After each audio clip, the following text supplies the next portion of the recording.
Most of the time, the working patterns are done on thicker boards like this, so that you can keep and it doesn't get torn easily. So we call these leather board. Okay. So it's easier for you to keep and you can always pick up. So you don't have to repeat the pattern always. Okay, good. So we now have the pattern for the parts we're using. Okay. So we do the same thing to each and every part of them. But what we'll be trying to take note of is which is laying on which. For example, on this shoe, we see that the frontal part and the back cover are both laying on the middle part. So when you are cutting, you ensure that you also leave the space for the middle part, for the overlay. We call it overlay allowance, for the overlay. So that overlay, once you ascertain, okay, this one has an overlay, this other part has an overlay, you ensure you put the overlay. So the next thing you do from here is to put your pattern on the leather and then cut. Okay. This is a synthetic material, or you can use whichever material you like.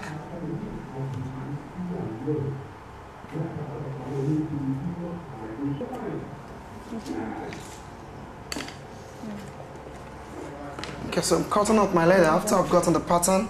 Okay. Cut out the leather to use.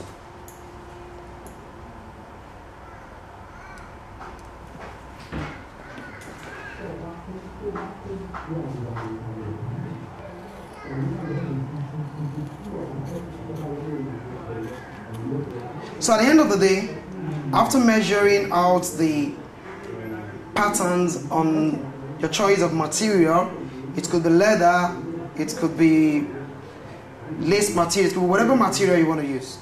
This is what we have. Now essentially, the most technical part of the shoe is to make the upper. Okay.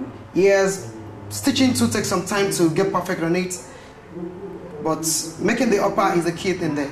So after the upper is made, we will put what we call a lining inside the upper. What the lining does is that it helps us in lasting, and it also gives us the material that will be in the shoe. Okay. It shows the material that will be in the shoe. So from there, since I'm just wrapping, so what we have at the end of the day is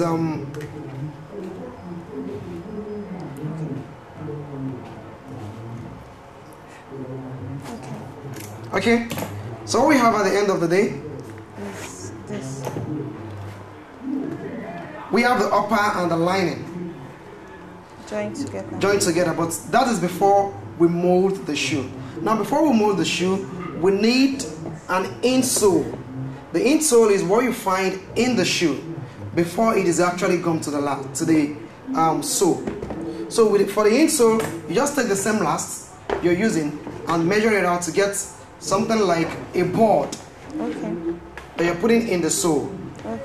You're putting in the shoe. So all you need to do is to measure this out using the mold, Okay. the size of the mold you want to use, and then cutting it out.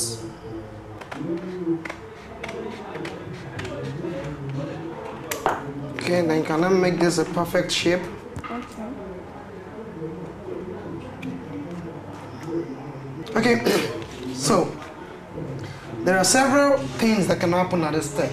Okay. One is that if you want, depending on whatever cushion you have, for whatever cushion you need for the insole, if you want it to be very foamy, or you just want it to be light and you want it to be just a bit foamy, you can use several materials. You can use something we call Mako. Okay. They're like foams, depending on what type you want to use. So you can just put it on it, you just gum it to the insole and then put it under the last. Okay. Put it under the last. Now after putting under the last, then there comes your upper. Okay. Remember, on this cardboard, on this insole, you could have a foam on it, and of course, the lining that will appear in the shoe, just like this is appearing in the shoe. Okay. So you put the lining on top of. Put the lining on top of these. You can put foam before the lining, because the lining will be the outermost part. So this is what you have. Then you have the upper on it, and the upper is now molded around the last, and of course around the insole. Okay. Just like we see here. Okay. So it is molded while the last is in it. It is molded around the last, and of course around the insole.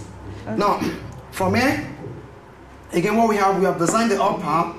We have put our lining. We've stitched it, and then we have our insole, and of course the lining for the insole. And like I said, you could have any kind of material. It could be foams. It could be even clothes, whatever you need, whatever kind of cushion you need. So we arrive at this, and it is from here you're now going to attach the sole. Now there could be different types of soles. You can have rubber soles like this. You can have materials like this, and then cut out your soles from them. You could choose whatever sole you want to choose. So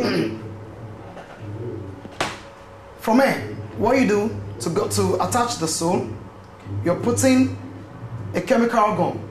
Ordinarily, I told you there are certain equipment that you need to use. So after putting the chemical gum so that it can glue to the sole, you're going to heat it. You heat the sole to ensure the sole is soft, and then to make sure the chemical gum gets dried. Now, the next thing is to gum the sole to the upper. Okay. I don't mean this is not the right tool for this, but we're just making an explanation. So you put the sole to the upper, and this is where we come to.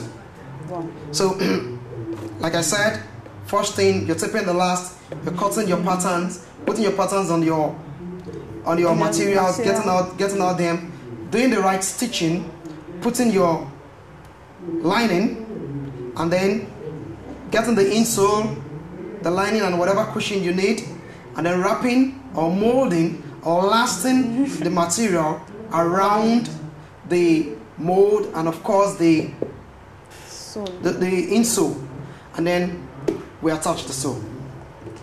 And then we have our shoe. Yes, and then we have our shoe. Okay. I also want to know, what is your marketing strategy? How do you market these products? Well, the shoe industry is growing, and when I talk about my marketing strategy on TV, I don't know what that might bring, but all the same, like I mentioned, I do 90% online sales. I have a website where a fully e-commerce website where I make sales. Then I have other website I partnered with. I make sales on Jumia, Kemu, Dilde, Tafo. I make sales through other sites. Then social media too has been a bit helpful. People just call me up from Facebook. They say they saw this on Facebook, saw that on Facebook. But essentially, our focus is on the internet. Okay. And we've tried a number of strategies before, and some of these strategies were so challenging. We tried mobile marketing, where we take these stuff to offices and stuff like that. Yeah, they appreciate, but they owe you. You understand? They owe you so much, and you spend so much chasing the debt. We tried showrooms, but for us now, we have settled down to online marketing, and I tell you, that's the way to go. Okay, but let me take you a little bit back to your initiation process. How were you able to come about it? I mean, you got the idea. Okay, yes, you said a friend's younger brother was into this, and then, but how exactly were you able to pull through? Many times we hear that for a business to survive, up to 5 years, it's really a heavy task. But how were you able to pull through those years? We put a lot of, how do we get there? That's the question I always ask. What is the problem? How do we get there? You understand? Then we looked, okay, how do we get to this thing?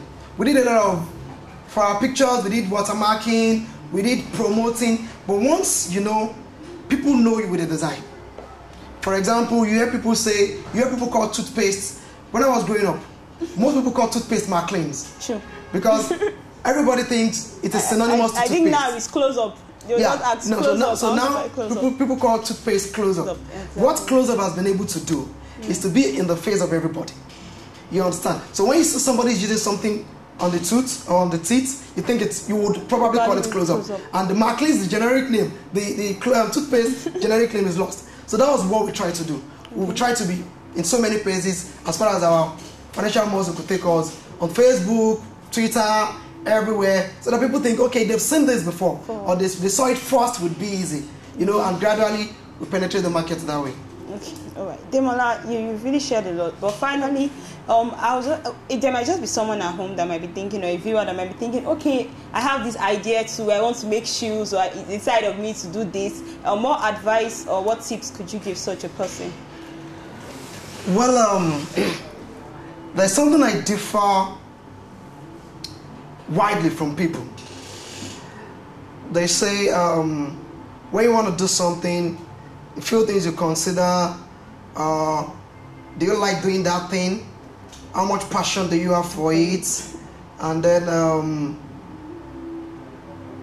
maybe look at the financial base. For shoemaking, like I told you, for shoemaking, you could start making lovely shoes with 30,000 naira capital. Yes, some people out there do not even have 30,000. Sure. But then you could start making shoes if you can just go and buy the leather. There are so many places where you can use people's machine.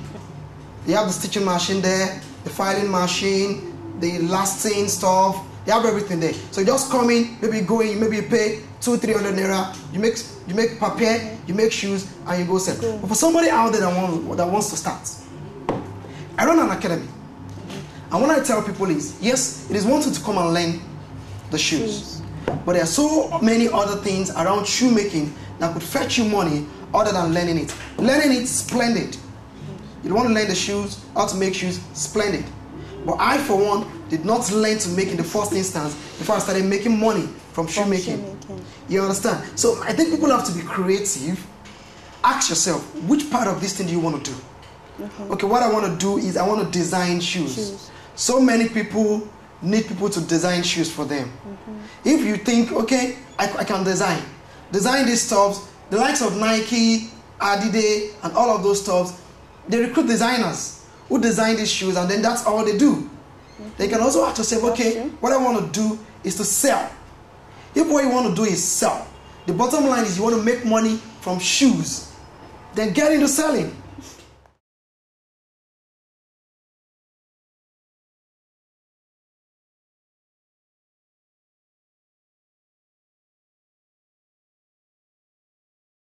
Well, that will be all on the Academy, on this episode of the Academy for this week. If you would like to get more information on how to make the shoes or for further training with Beazy Shoes, you could send us a mail on theacademy@webtvng.com. Also, please also remember that there is really something in you that will cause the world to celebrate, and the best time to start what is in you is now. Don't forget to keep it a date with us next week for the next episode of the Academy. Thank you very much for watching.